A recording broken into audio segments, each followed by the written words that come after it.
Hello students, this is Amresh Singh, a physics PGT teacher.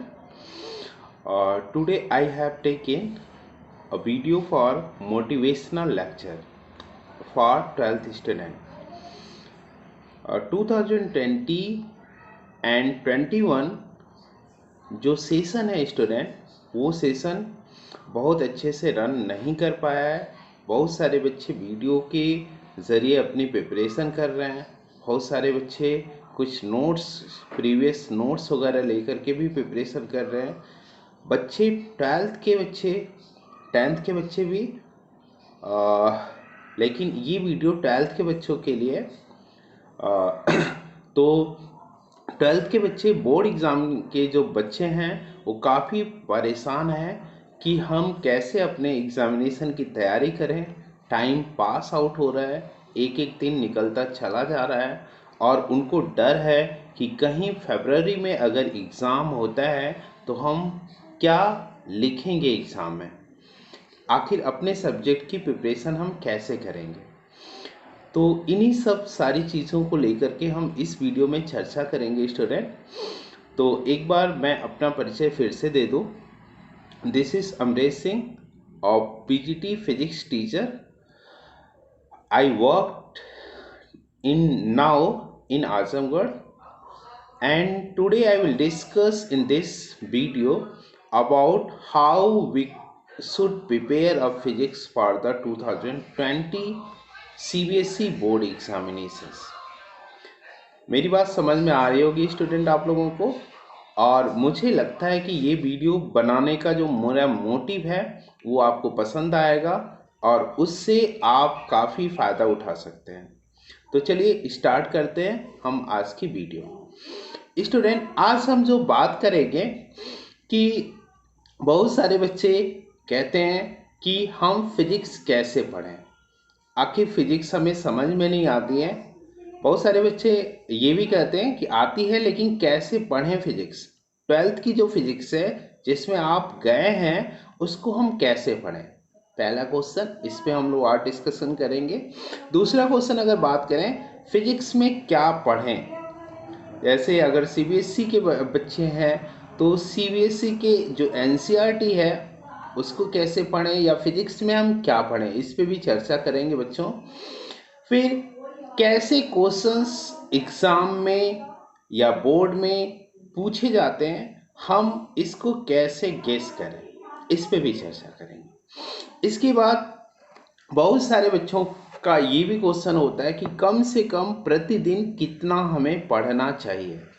अगर हमें 90 plus score करना है, 90% प्लस स्कोर करना है, तो हमें प्रतिदिन कितना पढ़ना चाहिए, इस पे भी हम लोग इस वीडियो में चर्चा करेंगे। अगला हम चर्चा करेंगे कि किस बुक से, बहुत सारे बच्चे कहते हैं which is the perfect book for the preparation of the CBSE 12th physics, इस पे भी हम लोग चर्चा करेंगे इसमें। और चलिए स्टूडेंट, तो हम स्टार्ट करते हैं अपनी वीडियोस। सबसे पहले स्टूडेंट हम जो बात करेंगे वो बात ये करेंगे कि हम अपनी क्षमता को पहचानें। This is a big point in my view. ये बहुत ही बिग पॉइंट है कि हम अपनी क्षमता को पहचानें कि हमारी क्षमता क्या है, हम कितना स्कोर कर सकते हैं। और अगर जो है अपनी क्षमता को हम पहचान लेते हैं स्टूडेंट, तो हम एग्ज़ाम में अच्छा करने लगेंगे। ओके, तो स्टूडेंट, अपनी क्षमता को पहचानने के लिए हमें क्या करना चाहिए, हमें पहले अपनी पूरी क्षमता लगा करके कोई एक टॉपिक अच्छे से प्रिपेयर करना चाहिए। अगर वो टॉपिक हमें अच्छे से समझ में आ जाता है, पूरी क्षमता लगा करके, मैंने बोला पूरी क्षमता लगा के वो टॉपिक, हमें कोई एक टॉपिक प्रिपेयर करना चाहिए, चाहे वीडियो के माध्यम से हो, चाहे अपने टीचर्स के हेल्प से हो, या आपके किसी बुक से हो, अगर वो सारी चीज़ें, वो टॉपिक आपको अच्छे से समझ में आ जाती है, उसके टॉपिक का कॉन्सेप्ट समझ में आ जाता है, उसके न्यूमेरिकल समझ में आ जाता है, तो ऐसे समझ अपनी पूरी क्षमता लगा के बोल रहे हैं, तो ऐसी कंडीशंस में you are perfect, you can gain, you can score 90% marks in physics. आप स्कोर कर सकते हैं एग्जाम में। अब बहुत सारे बच्चे ये कहेंगे कि सर पूरी क्षमता हम कैसे लगाएं, तो ये तो डिपेंड करता है आप पे ना। मैं तो आपके अंदर आपके बॉडी के अंदर जाऊंगा नहीं। मैं बाहर से एक टीचर होने के नाते केवल और केवल मैं बाहर से आपको मोटिवेट कर सकता हूं।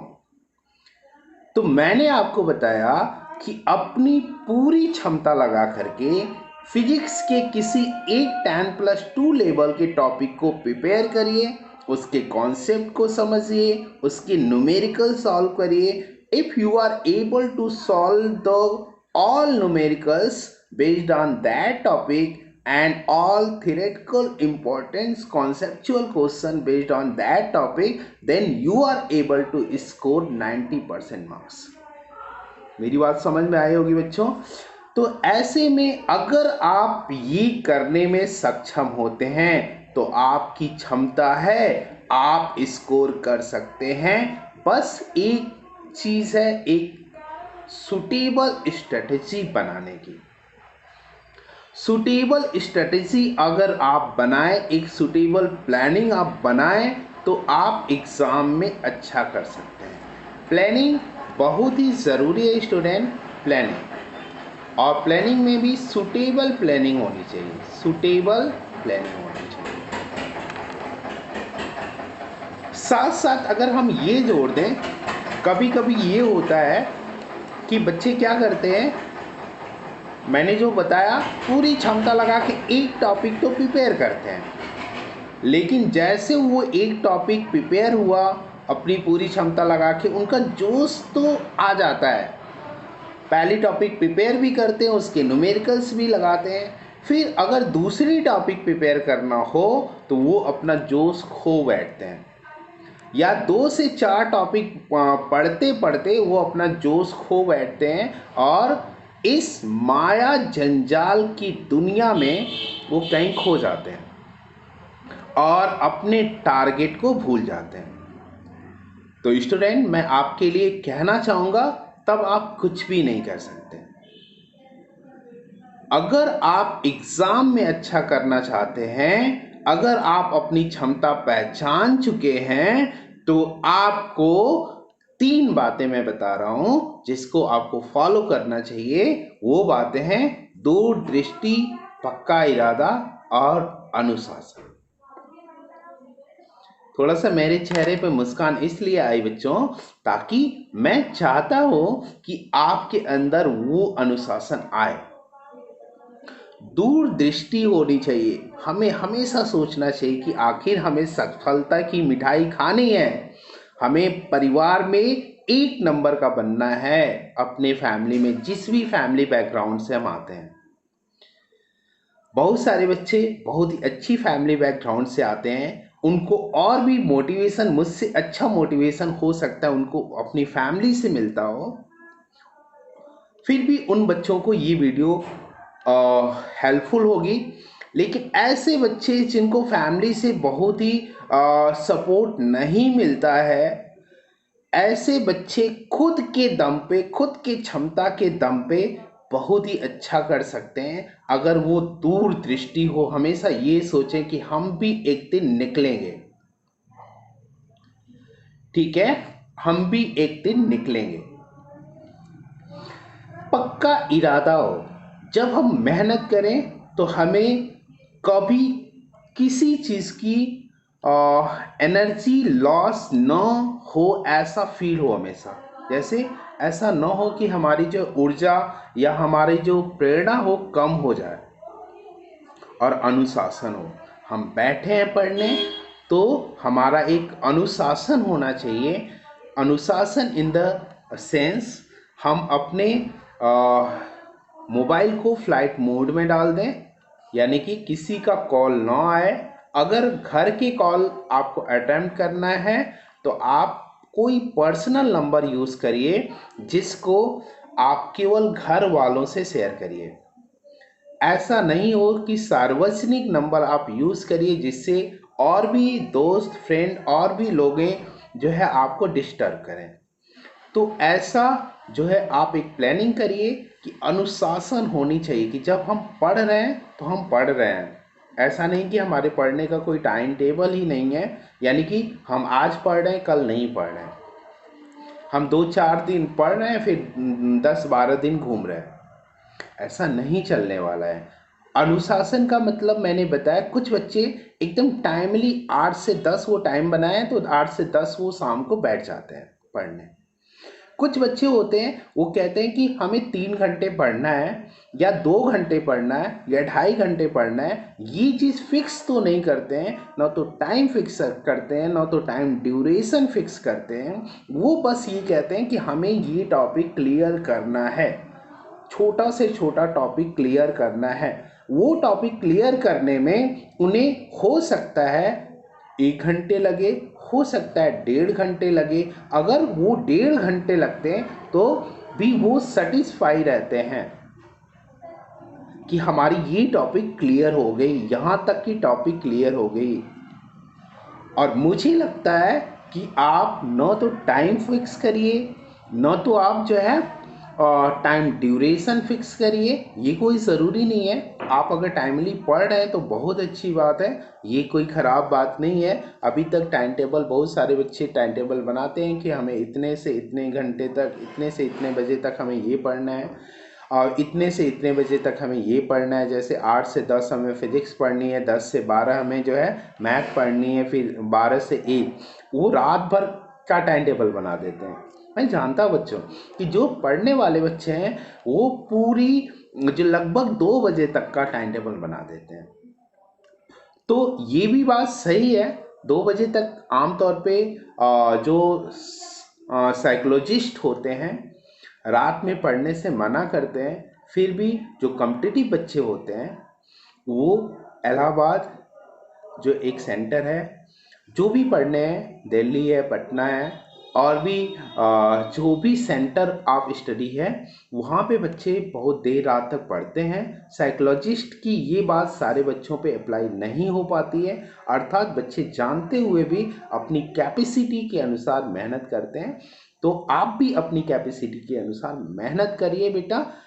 प्लानिंग आप टाइम टेबल बना के कर लीजिए, या फिजिक्स का हमें ये टॉपिक प्रिपेयर करना है, प्लानिंग करिए। मैथ का हमें ये टॉपिक प्रिपेयर करना है, प्लानिंग करिए। केमिस्ट्री में ये टॉपिक प्रिपेयर करना है ना, आप अपने प्लानिंग के हिसाब से वर्क करिए। ये आपका डेली पढ़ना इम्पॉर्टेंट है। प्लानिंग करिए, स्ट्रेटेजी सूटेबल प्लानिंग करिए। सूटेबल प्लानिंग नहीं रहेगी कि हमें ये प्रिपेयर करना है, ऐसे प्रिपेयर करते करते करते टॉपिक बाय टॉपिक प्रिपेयर करते करते हमें अपने टारगेट तक पहुंचना है। दूरदृष्टि, मिठाई खाना है कि नहीं, 90+ वाली मिठाई खाना है कि नहीं, वो याद रखिए कि अगर एक दिन सो गए, 2 दिन सो गए तो वो मिठाई नहीं मिलने वाली है। पक्का इरादा करना है तो करना है, नहीं तो कोई नाम नहीं रहेगा आपका। अनुशासन, अनुशासन में रह के करना है, ये नहीं कि मस्ती करते रहिए और ये करें। पढ़ाई के टाइम केवल और केवल पढ़ाई। अनुशासन का मतलब, डिसिप्लिन का मतलब होता है कि एक आपका निश्चित नियम होना चाहिए। अगर आप दोस्तों के बीच हैं तो आप हंसी मजाक कर सकते हैं और हर पॉइंट पे डिस्कशन खुल के कर सकते हैं।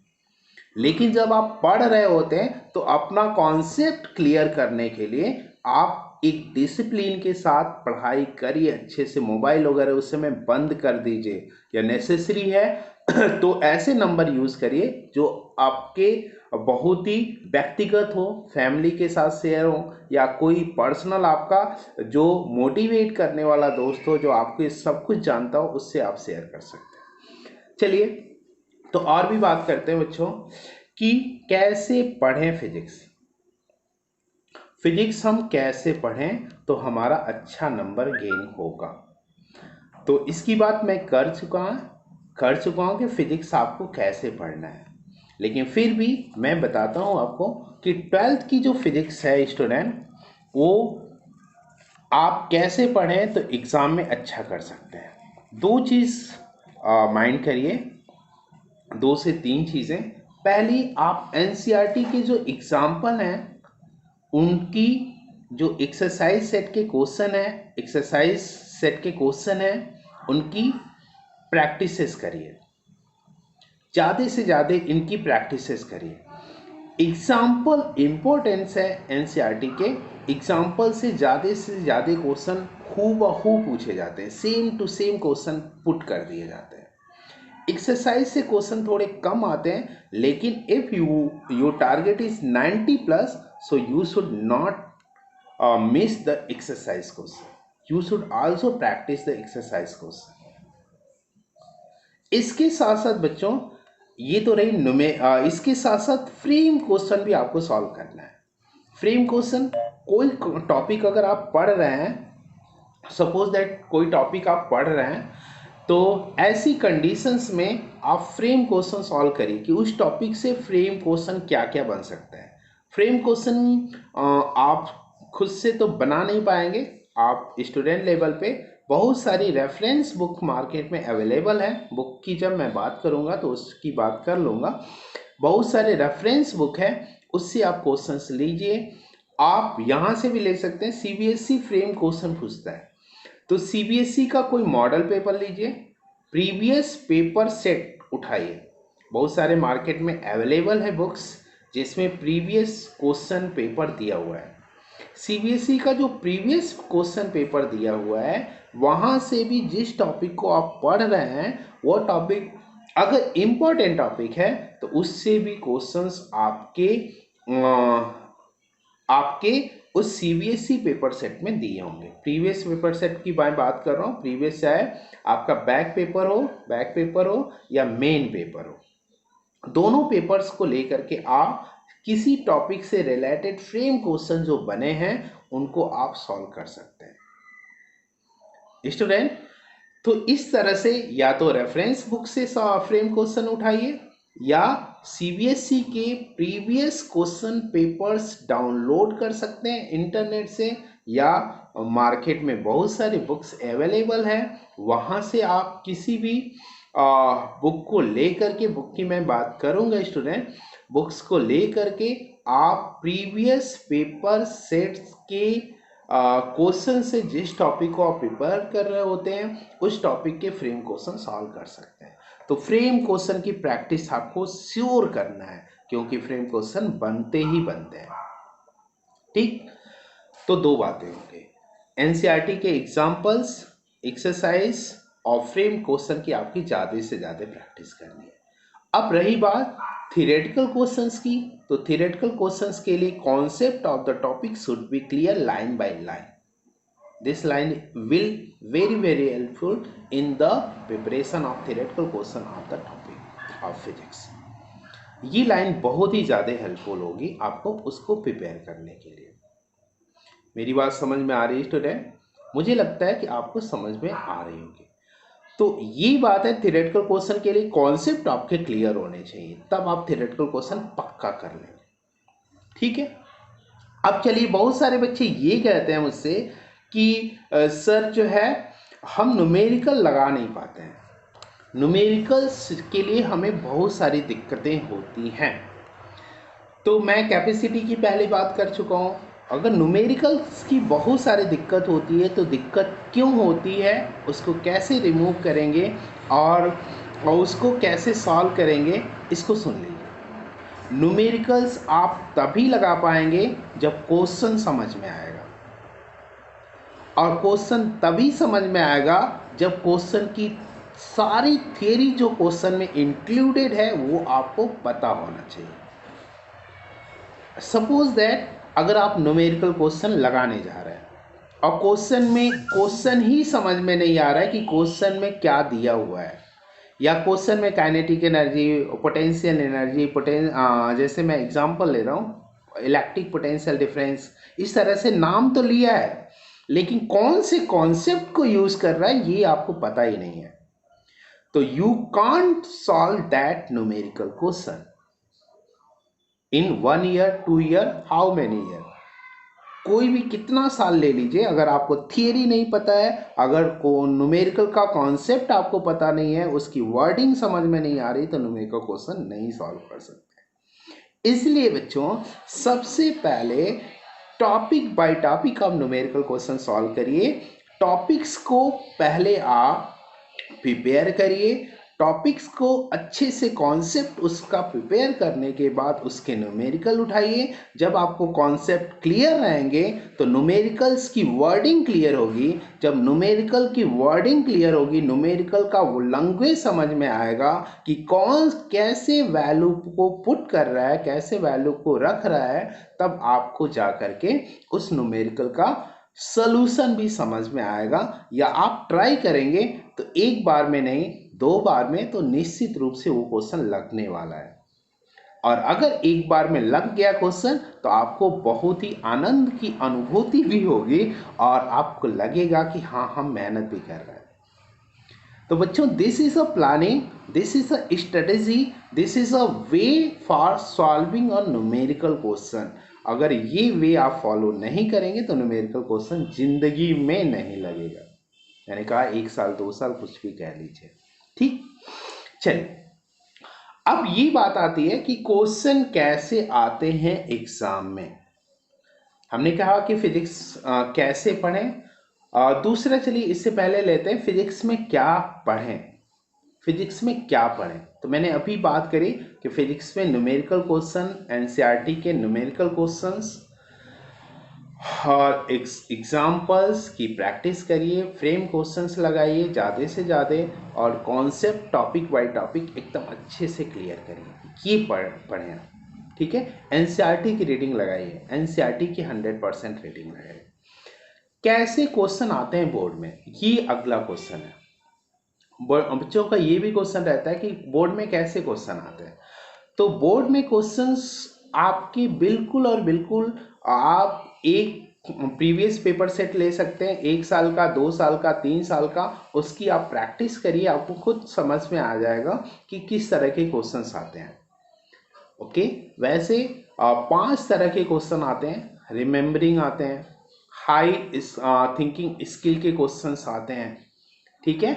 और जो है कह सकते हैं कि एप्लीकेशंस के क्वेश्चंस आते हैं। तो इस तरह के 5 तरह के क्वेश्चंस आते हैं, न्यूमेरिकल्स आते हैं, न्यूमेरिकल जो आते हैं। तो इस तरह के 5 तरह के क्वेश्चंस आते हैं, ठीक है। कौन किस तरह के क्वेश्चंस आते हैं, ये डिजाइन ऑफ क्वेश्चंस पेपर में जो आपका सिलेबस डाउनलोड करेंगे आप सीबीएसई के साइट से, वहाँ पे cbse.nic.in cbse.nic.in से आप वहाँ से जो है इसको डाउनलोड करके आप देख सकते हैं किस तरह के क्वेश्चंस आते हैं। लेकिन वहाँ से देखने से आपको बहुत अच्छे से, आपको, मुझे पता है कि बहुत अच्छे से समझ में नहीं आएगा। बहुत सारे बच्चे जो है उसको देखते हैं, उसको पढ़ते हैं, लेकिन उनको अच्छे से समझ में नहीं आता है। इसलिए ईजी तरीके से मैं बताता हूँ आपको कि आप प्रीवियस पेपर सेट के क्वेश्चंस लीजिए, उसकी प्रैक्टिस करिए और उसी तरह के क्वेश्चन फ्रेम बनाइए और उसकी प्रैक्टिस करिए, वो ज़्यादा आपको यूजफुल होगा, ठीक है।